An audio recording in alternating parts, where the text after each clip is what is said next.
So what if the key to unlocking everything in From has been sitting on someone's wrist this whole time? Like, not hidden in some ancient cave, not locked behind a riddle, not even buried in Victor's fragmented memories, just a bracelet. A simple handmade bracelet that keeps showing up across timelines, across reincarnations, across every single cycle this town has ever chewed through and spat out. That's where my head is at right now, and honestly, the more I sit with it, the more it just clicks. But before we get there, let's talk about Julie, because the trailer for episode 4 of season 4 just dropped, and something in it stopped me cold. We see Julie, different clothes, and when I say different, I mean like, she's dressed in something that looks straight out of a 70s or 80s photograph. Not modern, not her usual fit, something old. And she's clearly accessing the day of the massacre, the day Victor watched everyone around him die as a child. So that raises an immediate question, right? Why those clothes? Like, is that a costume choice by the show, or is that the actual mechanic? Is that how her power works? Let me back up, because to really understand what's happening in season 4, we need to go back to season 3, episode 7, specifically. That's the first time Julie gets close to the ruins and feels something shift. She doesn't understand it yet. None of them do. But something pulls her in, and suddenly, she's not where she was. She's stepping into a story that's already been told. A finished chapter.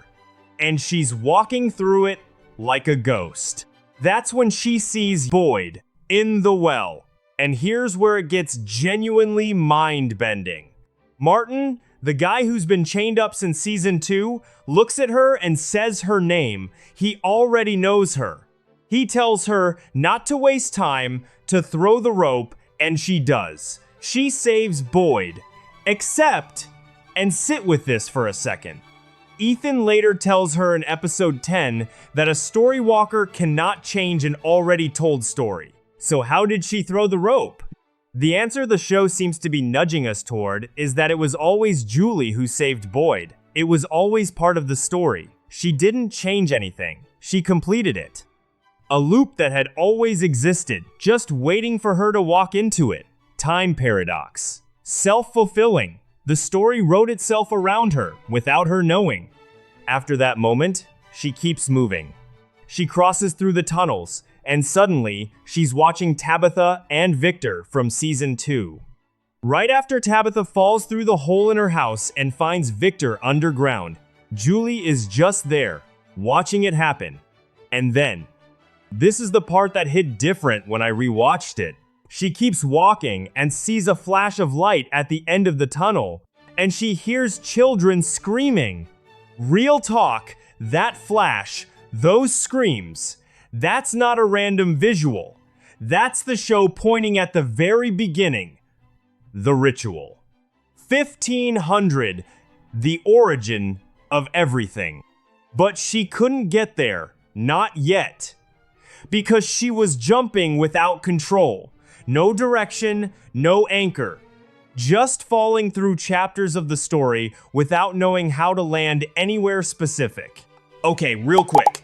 If you're still watching, that genuinely means you're enjoying this video, and that honestly means a lot to me. So if you're vibing with this kind of content, just take 1 second to hit that subscribe button, because it really helps me keep making videos like this for you. And trust me, there's way more coming. Now here's the thing. Season 4 starts filling in what Season 3 left open. Episode 2. Jim has just died. Julie is wrecked. And she does the most emotionally raw thing she could possibly do. She grabs Randall and basically begs him to come with her back to the ruins so she can go back and save her dad. That urgency is real. That grief is real. And she manages to access something. She gets to a point where Jim was present, somewhere in time, but it's already night. She's alone. The monsters are circling. And one of them, that nurse creature, actually gets to her before Randall pulls her out. She failed. She couldn't save him. But here's what I keep thinking about that scene. She didn't have any object, no anchor. The only thing driving her in that moment was memory and desperation and love for her father. And she still got somewhere. She just couldn't control where. That matters, because it tells us the power responds to emotional connection. But emotion alone isn't enough to steer it. So what does steer it? Episode 3 gives us the next piece. Julie goes after the book, the same book that gave Ethan the language to describe what she is, Story Walker. The book has a character with the same gift, and presumably the mechanics of how that gift works. Randall gets it for her, and now she has a manual, an instruction set written by someone who's been where she's going. And now we get to the trailer for episode 4. Julie, in period-appropriate clothes, walking into the massacre, walking into Victor's worst memory. And I genuinely think, the clothes aren't random costuming. I think that's the mechanic. I think, for Julie to travel to a specific point in time, she needs to be wearing or holding something from that time, something with history embedded in it. A physical object that belongs to the moment she's trying to reach. Think about how the man in yellow works. He uses bodies, personal objects. He absorbs the memory of whoever he's inhabiting, their knowledge, their relationships, everything they knew. We saw that he knows things he shouldn't know, like details from the Bible, fragments of lives he's borrowed.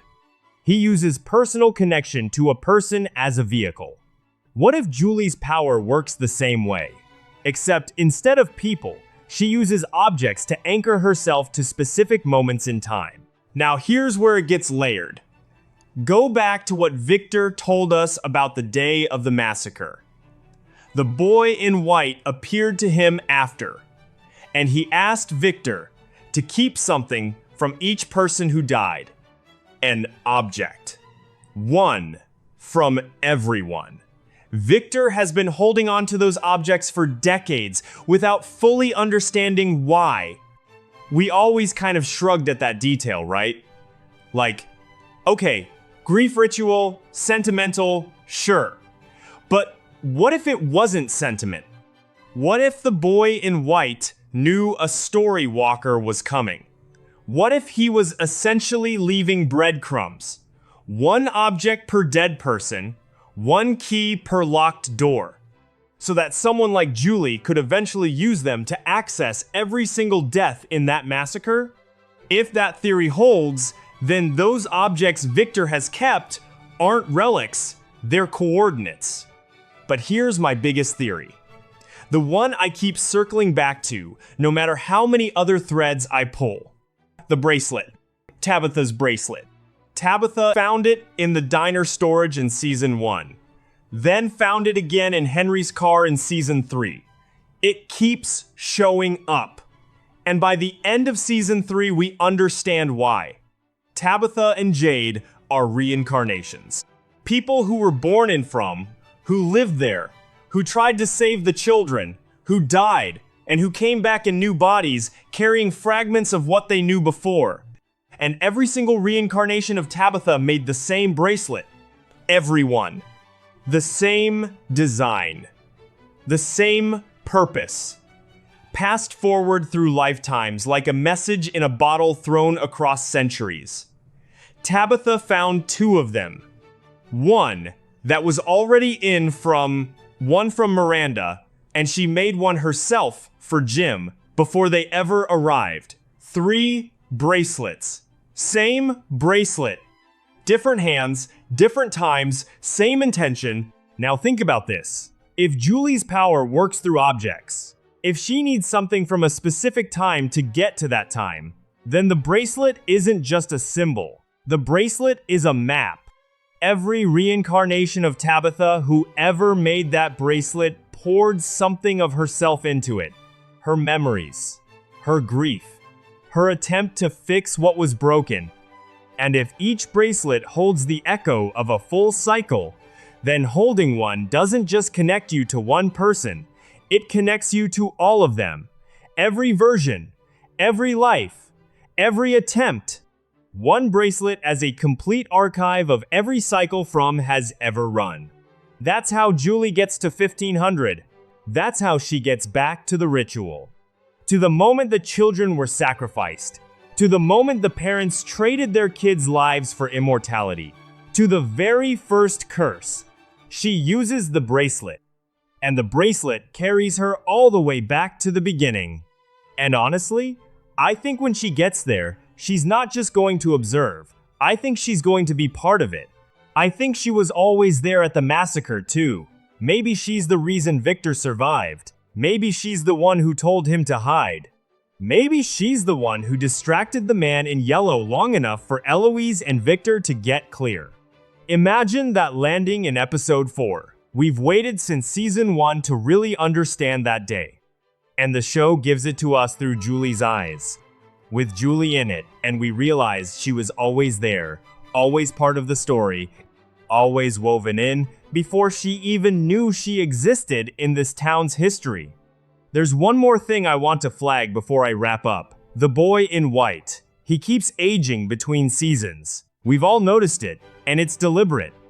Aging implies time passing in a way it shouldn't for someone in From. And the fact that he specifically asked Victor to collect those objects, that he seems to know things that haven't happened yet, that he interacts with the story in ways that feel outside the normal rules. What if he's a story walker too? What if Julie isn't the first? What if there have been others, and the boy in white is one of them, and he's been slowly guiding the pieces into position for someone like Julie to finally finish what earlier walkers couldn't? Season 4 has been moving fast. Jim appearing in episode 2 with that scar. The scar he carried in season 2. Wearing Tabitha's bracelet. The Lake of Tears being revealed. Victor finally opening up about the man in yellow's arrival. The show is handing us answers at a pace it hasn't before, which either means we're close to the end of something, or we're about to hit a wall of new questions that reframes everything we thought we knew. Either way, Sunday cannot come fast enough. Drop your thoughts below. Do you think the bracelet is Julie's anchor? Do you think the clothes in the trailer confirm that she needs period-specific objects to travel? And the objects Victor kept from the massacre. Do you think those are coordinates she's going to use? Talk to me in the comments. I actually read them, I actually reply, and some of your theories have genuinely made me rethink things I was certain about. If you're new here, this is what we do. We dig, we theorize, we rewatch scenes at 0.25 speed looking for details the show hid in plain sight. Subscribe, turn on notifications,